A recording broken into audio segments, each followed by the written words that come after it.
Morning all of you, this is my second video from class 2.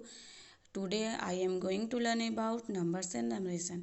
तो numbers and नंबरेशन के बारे में first video में कुछ टॉपिक हम लोग पढ़ चुके हैं। तो आज का हमारा जो टॉपिक है नंबर्स एंड नंबरेशन का प्लेस वैल्यू। तो प्लेस वैल्यू आज हम जानेंगे कि प्लेस वैल्यू क्या होते हैं। तो प्लेस वैल्यू जो होते हैं वो अपने नंबर्स पे डिपेंड करते हैं कि उसके नंबर्स जो हैं वो कौन से प्लेस पे है, वंस पे है, टेंस पे या 100 पे है। तो आज हम लोग देखते हैं फॉर एग्जाम्पल 543 में बोल रहा है कि 3 का प्लेस वैल्यू निकालिए। तो 3 का प्लेस कहाँ है, वंस में है, तो हम इसे 3 लिखेंगे। इसके बाद है 986 में हम देखते हैं कि 986 में हमारा 8 का प्लेस वैल्यू निकालना है। तो 8 जो है वो कौन सा प्लेस पे है, 8 जो है हमारा वो टेंस के प्लेस पे है, तो हम इसे 80 भी लिख सकते हैं। और एक चीज़ ये भी देख सकते हैं कि 8 के बाद हमारा 1 डिजिट है, तो हम इसमें 1 0 लगा सकते हैं। तीसरा है हमारा 432। तो 432 में हमारा 4 का जो प्लेस वैल्यू निकालना है, तो 4 हमारा कौन सा प्लेस पे, 400 पे, तो हम इसे 400 भी लिख सकते हैं। उसके बाद हम ये भी देख सकते हैं कि 4 के बाद हमारा 2 डिजिट है, तो हम इसे 2 0 भी लगा सकते हैं। तो इस तरह से आपको ये प्लेस वैल्यू को वर्कशीट कंप्लीट करना है। दूसरा है हमारा एक्सपेंडेड फॉर्म। तो एक्सपेंडेड फॉर्म बोलते हैं हम लोग ये नंबर को खोल कर लिखना। तो एक्सपेंडेड फॉर्म जो होता है वो भी प्लेस वैल्यू के जैसे ही होता है। जिस तरह से हम प्लेस वैल्यू में उसके नंबर्स को पे डिपेंड होते हैं, इसी तरह से हमको इसमें भी नंबर्स को देखना है। तो एग्जांपल लेते हैं हम लोग 245 को हमको एक्सपेंडेड फॉर्म में लिखना है। तो सबसे पहले हम देखेंगे कि इसका प्लेस कहाँ है। तो 5 का प्लेस हमारा क्या है, 5 का प्लेस हमारा वंस पे है, 4 का प्लेस हमारा टेंस पे है और 2 का प्लेस हमारा 100 पे है। तो इस तरह से हमारा ये हो जाएगा, तब इसका प्लेस लिख लेंगे। उसके बाद हम इसको लिखेंगे एक्सपेंडेड फॉर्म में। तो 245, उसके बाद हम इसको प्लस का साइन देंगे तो ये एक फॉर्म में बन जाएगा। इसके बीच में हम एक प्लस का साइन देंगे, फिर ये जो फॉर्म बनेगा उसको हम एक्सपेंडेड फॉर्म कहते हैं। तो इस तरह से हम एक्सपेंडेड फॉर्म बना सकते हैं।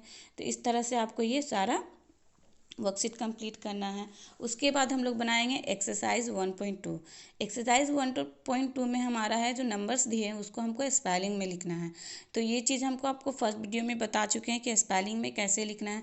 तो सबसे पहले हम काउंट करेंगे तो पढ़ेंगे 1s 10s 100।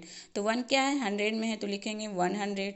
उसके बाद देखेंगे 1s 10, 6 क्या है, टेंस में, तो लिखेंगे 60, क्योंकि टेंस में है तो वो 0 लगेगा तो 60 होगा।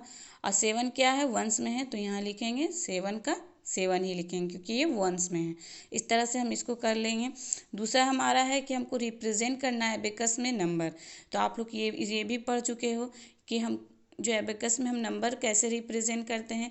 तो पहला जो ये हमारा वंस है, 10 से 100 है, इसे हम काउंट करेंगे। वंस वाले को वंस में लिखेंगे, टेंस वाले को टेंस में लिखेंगे और 100 वाले को 100 में लिखेंगे। इस तरह से हम एबेकस में रिप्रेजेंट नंबर कर सकते हैं। इसके बाद हमारा तीसरा है कि स्पेलिंग दिया हुआ है, आपको उसको नंबर्स में लिखना है, मतलब नंबर्स नेम से आपको उसको नंबर में लिखना है। तो यहाँ हम पहले पढ़ेंगे 163।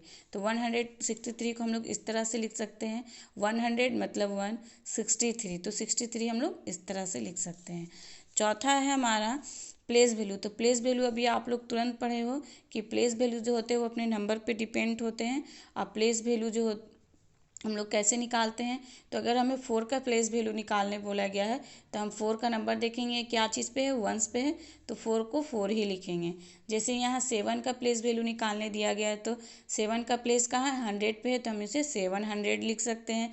और दूसरी बात 7 के बाद 2 डिजिट है तो 2 0 लगा सकते हैं। उसके बाद हमारा आया 5 टॉपिक। तो 5 नंबर जो टॉपिक है वो हमारा एक्सपेंडेड फॉर्म। तो एक्सपेंडेड फॉर्म भी अभी हम लोग पढ़े हैं तुरंत कि एक्सपेंडेड फॉर्म को हम लोग नंबर को कैसे हम लोग खोल के लिख सकते हैं। तो सबसे पहले हम उसका नंबर देखेंगे कि वो नंबर कौन कौन से प्लेस पे है। तो 9 है, तो 9 1 का प्लेस पे है, तो इसको 9 लिखेंगे। 8 जो है 10 के प्लेस पे, तो इसको हम 80 लिखेंगे। और 1 जो है 100 के प्लेस पे, तो इसको 100 लिखेंगे। उस पर बस हम उसके प्लस का साइन देंगे, ये एक फॉर्म में हो जाएगा और इसको हम एक्सपेंडेड फॉर्म में लिख देंगे। तो इस तरह से ये सेकेंड वीडियो हमारा कंप्लीट होता है। Thank you.